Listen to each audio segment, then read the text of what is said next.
ሰላም ጤና ይስጥልን የተከበራችሁ የቻናላችን ተከታዮች እንደምን አርፍዳችኋል። የዛሬውን ሰፊ ዜና ዝርዝር ይዘንላችሁ ቀርበናል። ቪዲዮ ላይክ፣ ሰብስክራይብ በማድረግ ጀምሩትም። በትግራይ ክልል ያለው የስልጣን ሽኩቻ ወደ አዲስ ምዕራፍ ተሸጋግሯል። የጊዜያዊ አስተዳደሩ ፕሬዝዳንት ሌተናል ጀነራል ታደሰ ወረደ በቁም ስር ላይ መሆናቸው እየተነገረ ይገኛል። ዶክተር ገብሩ ካሳይስ ለምን ታሰሩ? በህወሓትና አቶ ጌታቸው ረዳ መካከል የተከፈተው የቃላት ጦርነት አሳሳቢ ደረጃ ላይ ደርሷል። ህወሓት አቶ ጌታቸው በጽኑ የኮነነበት ባለ 6 ገጽ መግለጫ ዝርዝር ይዘት እንመለከታለን። በተጨማሪም የቀድሞ የህወሓት ደጋፊ አሉላ ሰለሞን በመሸታ ቤት የታየበት ፎቶ ያስነሳው ማህበራዊና ፖለቲካዊ ውዝግብ ምንስ ይመስላል? ዝርዝራችሁን ውስጥንም ይዘነዋል። በዓለም አቀፍ ደረጃ የዶናልድ ትራምፕ አስተዳደር በኤርትራ ላይ የጣለው ማዕቀብ ማንሳትና የኢትዮጵያ 51 ሚሊዮን ዶላር ዕዳ ሸክም የሚያስከትሉትን ተጽዕኖ በጥልቀት እንተነትናለን። አብራችሁን ቆዩም። በትግራይ ክልል ያለው የፖለቲካ ትኩሳት ከፍተኛ ደረጃ ላይ ደርሷል።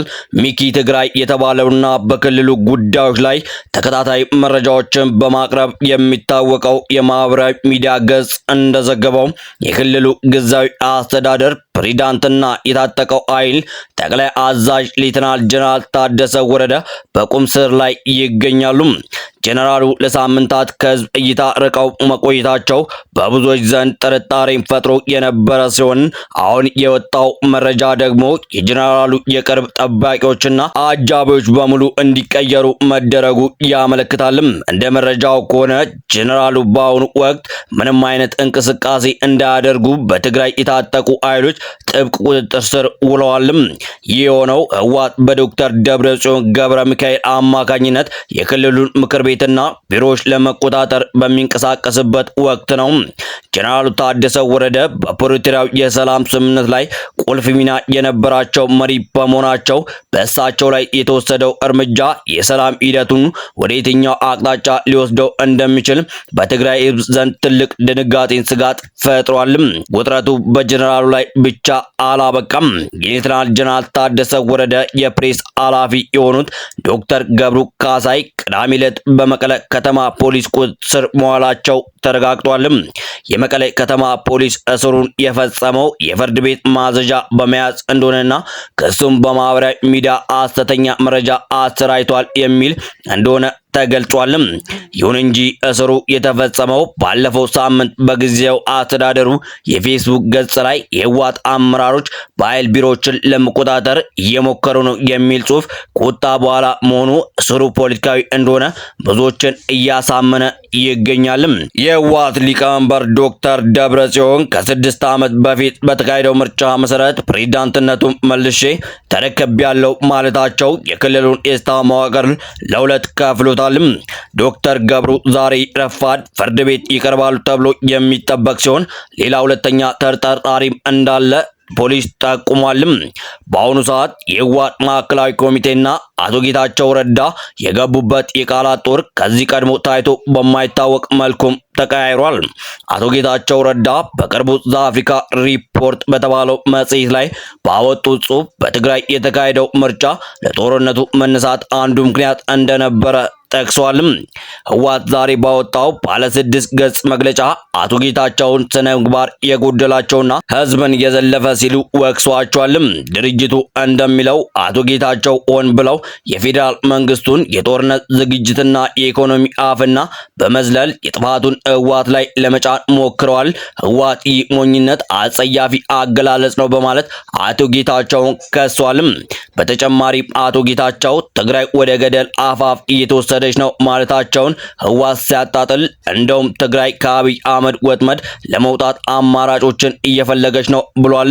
የፍጥጫ በትግራይ ፖለቲካ ውስጥ ያለውን ከፍተኛ መከፋፈልና የአመራር ቀውስ በግልጽ ያሳያል። ሌላው መነጋገሪያ የሆነው ጉዳይ የአሉላ ሰለሞን ፎቶ ነው። የቀድሞ የህወሓት ደጋፊና በአሁኑ ወቅት የድርጅቱን አመራሮች ከኤርትራ ጋር ይፋዊ ወዳጅነት ፈጥሮላቸዋል በሚል በጽኑ የሚተቸው አሉላ ሰለሞን በመሸታ ቤት ውስጥ ሆኖ የታየበት ፎቶ በአማራ ሚዲያ ተሰራይቷል። ይህ ፎቶ በትግራይ ፖለቲካ ተንታኞች ዘንድ ትልቅ ክርክር አስነስቷል። ብዙዎች እንደሚሉት አንድ የህዝብ ተወካይ ወይም ተጽዕኖ ፈጣሪ ግለሰብ ከማንኛውም ሱስ ነፃ መሆንና ለትውልዱ አርያ መሆን አለበትም። ፖለቲከኞች በሚናገሩት ንግግር ልክ በግል ህይወታቸውም በዲሲፕሊን ካልሆኑ የሚያቀርቡት ትንታኔ በህዝብ ዘንድ ተቀባይነት አይኖረውም የሚሉ አስተያየቶች በስፋት እየቀረቡ ነው። ፎቶ ስም የማጥፋት ዘመቻ ሊሆን እንደሚችል ቢገመትም ክስተቱ ግን በትግራይም ሆነ በኢትዮጵያ ፖለቲካ ውስጥ ለሚወጡ ወጣቶች ትልቅ የማሳሰቢያ ትምህርት ሆኖ አልፏልም። በመጨረሻም ወደ ሀገራዊና ቀጠናዊ ጉዳዮች ስናልፍ ኢትዮጵያ ያለባት የ51.8 ሚሊዮን ዶላር የውጭ ዕዳ አገሪቱ ከአይኤምኤፍ ጋር የጀመረችውን ኢኮኖሚ ማሻሻያ ለከባድ ፈተና ዳርጎታልም። የብር ዋጋ ማሽቆልቆልና የዋጋ ግሽበት የህዝቡን የዕለት ተዕለት ኑሮ እያከበደው ይገኛልም። ምንም እንኳን አሜሪካ የጦር መሳሪያ ማዕቀቡን ብታነሳም የዕዳ ሽግሽግ ድርድሩ መጓተት ግን ለኢኮኖሚ ትልቅ ስጋት ነው። በተያያዘም የዶናልድ ትራምፕ አስተዳደር በኤርትራ ላይ የጣለውን ማዕቀብ ለማንሳት መወሰኑ በቀይ ባህር አካባቢ ያለውን ስልታዊ ጥቅም ለማስከበር ያለመ አዲስ የዲፕሎማሲ ምዕራፍ ተደርጎ ተወስዷልም።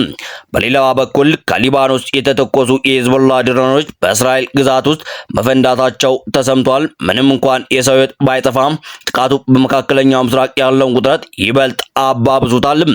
ለዛሬ የያዝናቸው ዝርዝር መረጃዎች እነዚህን ይመስሉ ነበር። በትግራይ ያለው የስልጣን ሽኩቻ መጨረሻው ምን ሲሆን ጀነራል ታደሰ ወረደ ይፈቱ ይሆን? የእናንተን አስተያየት በኮመንት መስጫ ላይ አጋሩንም። ቪዲዮ ላይክ እና ሼር ማድረጋችሁን እንዲሁም ለቻናላችን አዲስ ከሆናችሁ ሰብስክራይብ ማድረጋችሁን እንዳትረሱ። ነገ በሌላ መረጃ እስከምንገናኝ ሰላም ቆዩልንም።